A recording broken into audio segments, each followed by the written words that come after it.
Paris réussi, voilà. Il gagnait le prix de Paris en n'ayant pas pris rien à l'attelage, donc c'était quand même un beau pari tenté. Le cheval a couru attelé à 3 ans, mais très peu. Il n'avait pas pris de gain et bon, il avait dans son année, il avait tout gagné. Hein. C'était le meilleur de sa génération et dans le Cornulier, il est battu. Et en fin de compte, c'était un cheval de longue distance et on a décidé de le courir dans le Prix de Paris parce que je trouvais que c'était vraiment très bien ce qu'il faisait au boulot. On est parti dans l'aventure du Prix de Paris en n'ayant pas pris d'argent attelé. Donc il avait toujours couru monté.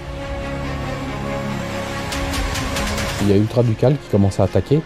Et voilà, ce que je voulais, c'est surtout pas être débordé de train en montant pour garder la corde. Je voulais rester quand même à la corde. Donc là, il y a les attaques, on commence à fuser. Ultra Ducal vient à côté de moi.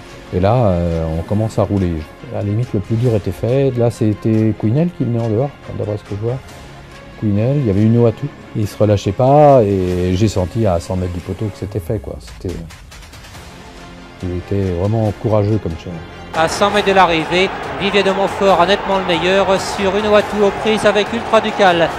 Vivier de Montfort précède Unoatu, Ultra Ducal avec Tabac Blanc. Je me doutais bien qu'il allait faire une drôle d'année parce que là c'était dans l'hiver de 4 à 5 ans. Hein, vous voyez. Donc c'était un jeune cheval, c'est comme si c'était je sois pris cet hiver. Ensuite on a gagné le René Balière au mois de juin. Il a gagné le Critérium des 5 ans. Donc il a tout gagné. Il était battu dans le Normandie, donc il faisait monter athlète. Il a tout fait. Et c'était bien, tomber sur un cheval comme ça quand on démarre, c'était inespéré.